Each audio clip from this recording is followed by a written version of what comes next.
Kaitseväe keskpolügoonil toimub praegu õppus Bolt Dragoon 24.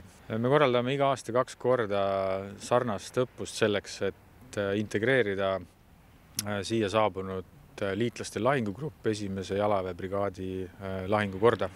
Sellel aastal kõigepealt siis alustame liitlastest, meil on Ühendkuningriikides lahingugrupp siin ja Eesti üksustest oleme kaasanud seekord Scouts-pataljoni, meie tankitõrje kompanii 1. brigaadist ja osised õhutõrjepataljonist ja teistest Eesti Kaitseväe üksustest.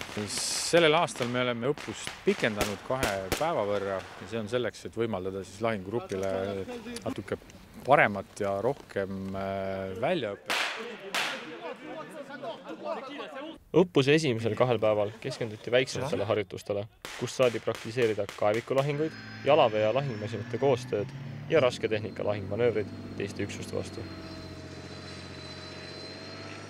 Lisaks sellele me oleme kaasanud tavapäraselt rohkem matkesüsteeme. Me oleme relvastanud kõik õppusel osaleva isikkoosseisu siis Saabi poolt toodetud laserseadmetega, mis võimaldab meil märkimisväärselt realistlikumalt imiteerida lahinguolukorda ja seeläbi anda tegelikult paremat tagasisidet ja see võimaldab tervikuna paremat väljaõpet allüksustele.